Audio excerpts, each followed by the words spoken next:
পরবর্তী বক্তা হিসেবে আমরা ডেকে নিচ্ছি ওয়েস্ট বেঙ্গল জুনিয়র ডক্টরস ফ্রন্টের তরফ থেকে আমাদের সহযোদ্ধা ডক্টর আসফাকুল্লাহ নাইয়াকে।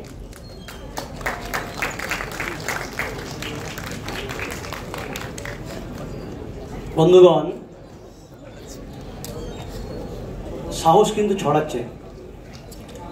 আমি দুটো ছোট ঘটনা দিয়ে আজকে আমার বক্তব্যটা শুরু করব।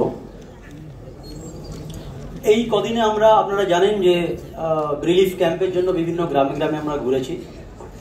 তার মধ্য থেকে একটা গ্রামের একদল মৎস্যজীবীরা যারা সকালে মাছ নিতে আসে এবং তারা সেই মাছটা নিয়ে গিয়ে বিক্রি করে আশেপাশে, প্রায় 50 জন এরকম মৎস্যজীবী যারা রোজ ওই মাছ নেওয়ার জন্য এসে 100 টাকা করে দালালি দিতে হতো।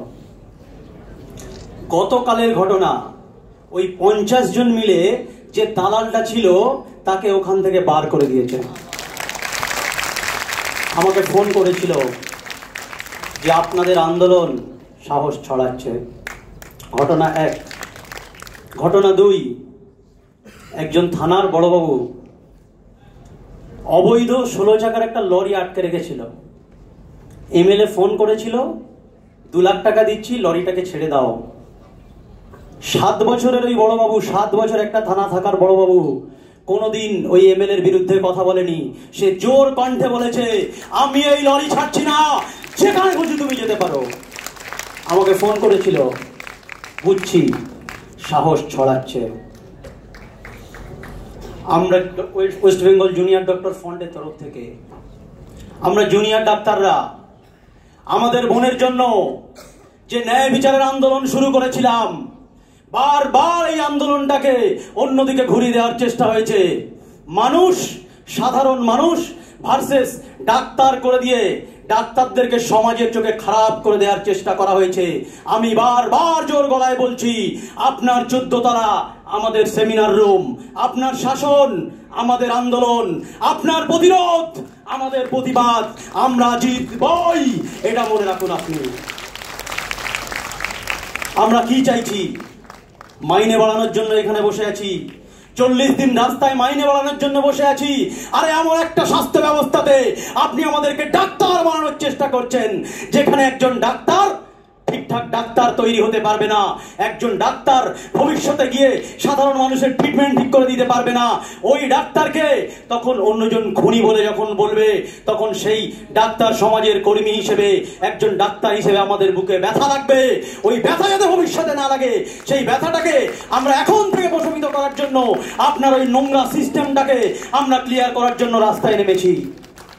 কি চাইছি আমরা এখনো বুঝতে পারছেন না? হতে পারে আমাদের একটু বুদ্ধি কম আছে, কিন্তু আমাদের বুদ্ধিটা মাথায় আছে। যারা এখনো বুঝতে পারছেন না তাদের বুদ্ধি কোথায় আছে, এটা আমার কোশ্চেন থাকলো। আমরা 40 দিন ধরে আন্দোলন করেই যাচ্ছি। আমরা আমাদের কথা সব দুয়ারে দুয়ারে বলে যাচ্ছি, কেউ এখনো বুঝতে পারছে না। বারবার আমাদের আন্দোলনটাকে ছোট করে দেওয়ার চেষ্টা চলছে। বারবার বলা হচ্ছে আন্দোলন শেষ হয়ে গেছে। মনে রাখবেন, আন্দোলন সাধারণ মানুষের। আপনি শুধু কয়েকটা মুখ দিয়ে এই আন্দোলনটাকে থামিয়ে দিতে পারেন না। এই আন্দোলন কোনো মুখের নয়, এই আন্দোলন বুকের, এই আন্দোলন এই হৃদয়ের। এই হৃদয়ে যে রক্ত আছে, টকবগে ফুটন্ত রক্ত, এই আন্দোলন ওই টকবগে ফুটন্ত রক্তের আন্দোলন। এই রক্ত যতক্ষণ শরীরে থাকবে, যতক্ষণ এই রক্ত শরীরে প্রবাহমান থাকবে, সে আন্দোলন সমাজের আনাচে কানাচে ছড়িয়ে পড়বে। কেউ এই আন্দোলনটাকে আটকাতে পারবে না। এই অঙ্গীকার আমরা করে দিলাম। আমরা কি চেয়েছি? 40 দিন ধরে একজন বোনের বিচার চেয়েছি। কথা হচ্ছে সিবিআই ইনভেস্টিগেশন করছে, সুপ্রিম কোর্ট বিচার করছে, তাহলে বিচার কিসের? আরে এমন একটা সিস্টেম আপনি বানিয়েছেন, রাজ্যে জেলায় জেলায় থানায় থানায় কোথায় লিডার আছে, আপনি এসপি কে লিডার বানিয়ে দিয়েছেন, আপনি ডিএম কে লিডার বানিয়ে দিয়েছেন, আর সেই এসপি ডিএম এদেরকে নিয়ে ভোট করিয়ে পাওয়ার তৈরি করছেন। মনে রাখবেন, আমরা স্টুডেন্ট, ছাত্র, সমাজে যদি পরিবর্তন কেউ করে থাকে, যুগে যুগে ছাত্ররা করেছে। আপনি একজনকে, দুজনকে, চারজনকে ভয় দেখিয়ে এই আন্দোলনকে আটকাতে পারবেন না। এই আন্দোলনের ক্ষমতা সমাজের প্রত্যেকটা আনাচে কানাচে ছড়িয়ে পড়বে। প্রত্যেকটা মানুষ, আমি যে দুটো উদাহরণ দিলাম ওই উদাহরণের জায়গা থেকে প্রতিবাদ করবে এবং যারা যারা অন্যায় করেছে তাদের মুখ পুড়বে। এই অঙ্গীকার করে আমরা আন্দোলনে নেমেছি।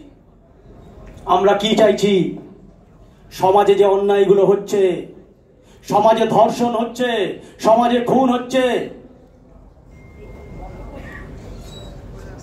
সমাজে ধর্ষণ খুন এগুলো যেভাবে দিনের দিন বেড়ে চলেছে, সেটা আস্তে আস্তে রাস্তাঘাটে মাঠে ময়দান থেকে হসপিটালের সেমিনার রুমে পৌঁছে গেছে। আর কবে চোখ খুলবে আপনাদের?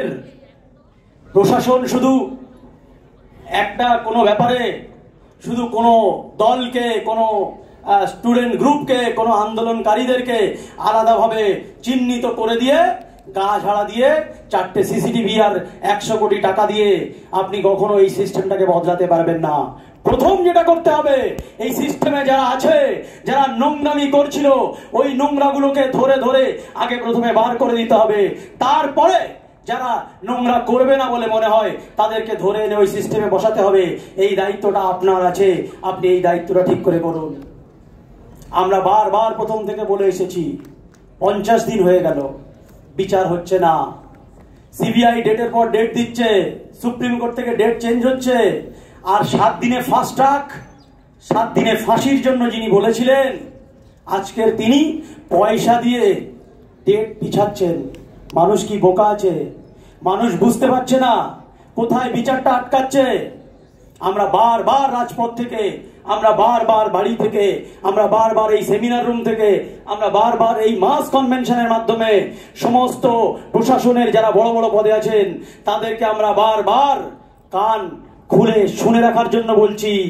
কোনো ক্ষেত্রে শুধুমাত্র বিচার মানে এই সিবিআই ইনভেস্টিগেশন, সুপ্রিম কোর্ট এগুলো নয়। বিচার মানে কিন্তু এটা একটা পার্ট, যে পার্টটা যারা অন্যায় করছে, যারা অন্যায় করার জন্য মদত দিচ্ছে এবং সাথে যারা এই অন্যায়টাকে ধামাচাপা দিচ্ছে তাদেরকে ধরে শাস্তি দেওয়াটার নামও বিচার। আমি বেশিক্ষণ দেরি করব না। আমাকে একটা জাস্ট মেসেজ করেছিল একজন বন্ধু, আমি এই কথাটা বলে শেষ করব।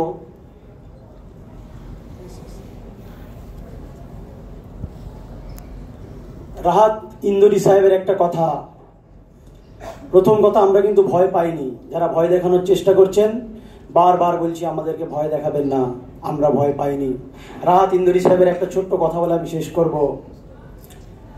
अपने लहजे में नरमी बहुत ज्यादा है, नए पर्स में नई जंग की इरादा है, मैं अपनी लाश लेके फिर रहा हूं, मैं अपनी लाश लेके फिर रहा हूं, यहां जमीन का कीमत बहुत ज्यादा है। Thank you.